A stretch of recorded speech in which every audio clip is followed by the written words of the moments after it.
माता के मंदिर में लाल पुष्प, लाल चंदन और लाल चूड़ी माँ को समर्पित करिए, प्रेम बढ़ेगा। बच्चा कभी आप जी से कम नहीं बोलेगा, प्रेम की भाषा निकलेगी। माँ जगत जननी की आराधना, जगदम्बा की उपासना। नवरात्रे में 9 दिन में से कोई एक दिन ऐसा ले लो जिस दिन कन्याओं का भोजन कराओ, साथ में उनको लाल चुनरी ओढ़ाओ या कोई लाल वस्त्र, लाल पूजन की सामग्री उनको दो, सुख मिलेगा। भी देवी की आराधना का एक स्मरण का सुख है महाराज। ज्योत का विधान है, नवरात्रि में देवी की ज्योत लगती है, अखंड ज्योति लगती है, जवारे बुआए जाते हैं, कलश लगता है।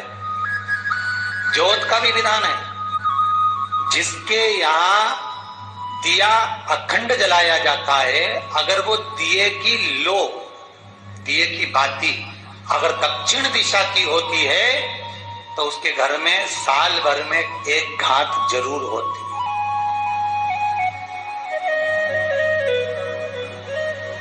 जो दिया अखंड जलता है उसकी बाती का मुख दक्षिण का नहीं होना चाहिए। अगर आपने देवी भागवत का स्मरण करा हो, देवी भागवत को अगर सुना हो, तो देवी भागवत में स्पष्ट किया गया कि पूर्व की ओर मुख करा हुआ दिया, अर्थात पूर्व की ओर ज्योत जो जलाई जाती है वो संपदा की वृद्धि करती है। पश्चिम की ओर मुख कर कर जो ज्योत लगाई जाती है महाराज, वो वैभव को देती है। और उत्तर की ओर जो मुख कर कर ज्योत जलाई जाती है, उत्तर की ओर जो ज्योत का मुख रहता है वो आयु की वृद्धि करती है, घर में अकाल मौत को रोकती है।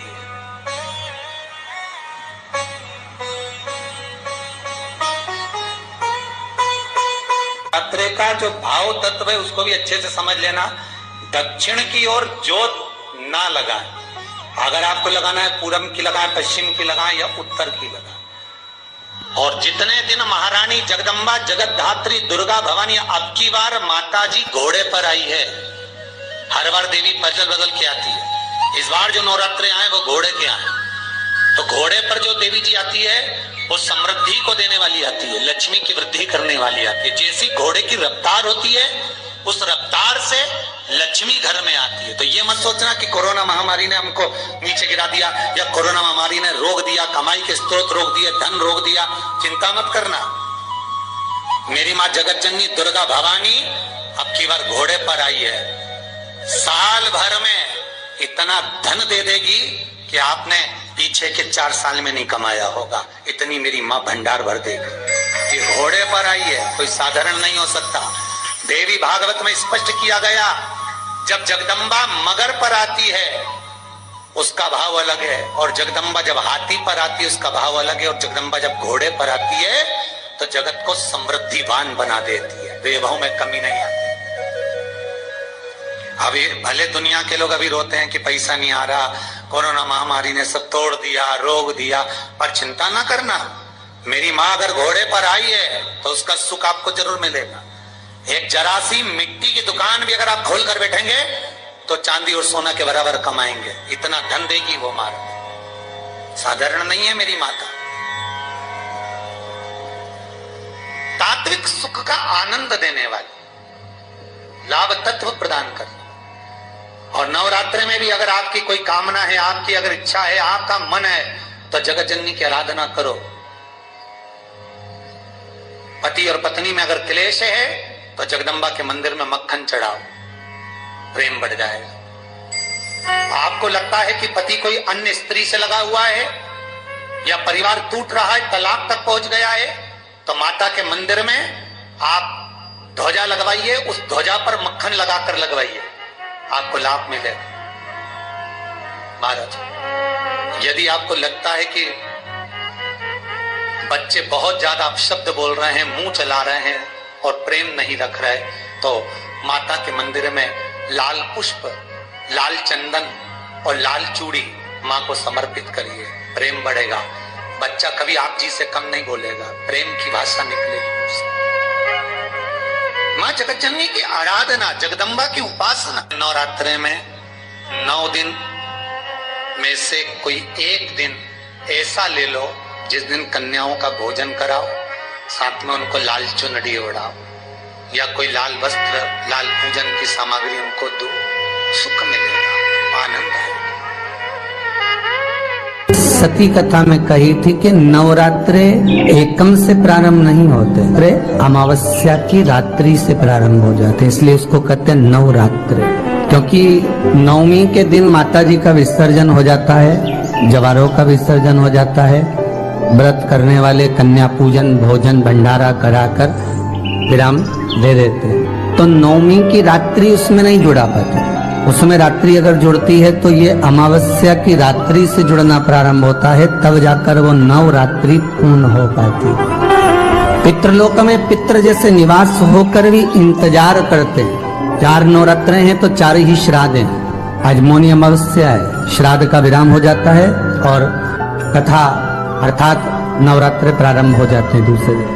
तो यहाँ शास्त्र कह रहा है जैसे हमें प्रतीक्षा रहती है कोई अच्छे कार्य की, कि घर में कोई शुभ कार्य हो, घर में कोई अच्छा आयोजन हो तो अपने को आनंद होगा, प्रसन्नता होगी।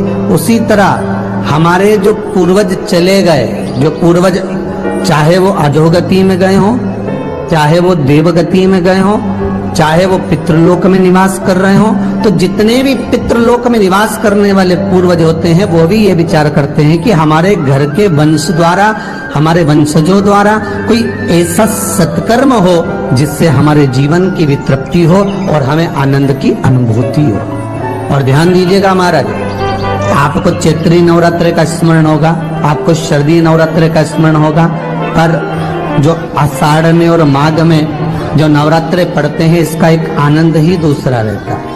बस इतना जरूर होता है कि दुनिया के लोग वो जो नवरात्रे होते हैं उसमें कलश की स्थापना भी करते हैं, देवी का पूजन भी करते हैं, अर्चना भी करते हैं, मंदिरों में भीड़ भी रहती है और खूब प्रेम से माता का जगराता वगैरह सब होता है। पर ये जो नवरात्रे हैं, 2 गुप्त नवरात्रे, इनका लोगों को स्मरण नहीं था।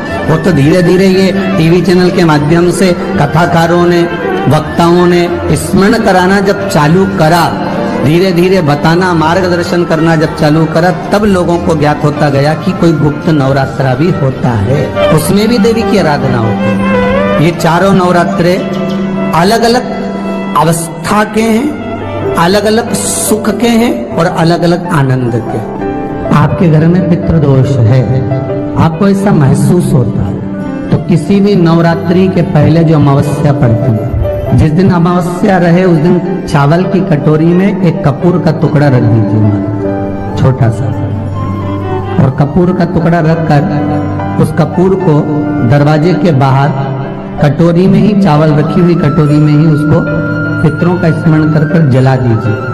और जलाने के बाद उस चावल को कहीं भी किसी भी वृक्ष की छांव में पक्षियों के लिए डाल दीजिए। शिव महापुराण की कथा कहती है, अगर मान लो पितृ आपको कष्ट दे रहे हैं, पितृ आपको तकलीफ दे रहे हैं, कोई काम नहीं होने दे रहे हैं, या कहीं आपको ऐसा लगता है कि पितरों का दोष है, तो वो पितृ दोष देवी, अब ये जो आप करेंगे ये कब कर रहे हैं? अमावस्या के दिन आप उसको रख रहे हैं, अमावस्या के दिन उसको रखकर रात भर अपने रखा कपूर के साथ में, सुबह एकम पड़ गई, नवरात्रि लग गई, उसी दिन उसको जलाकर आपने पटक दिया।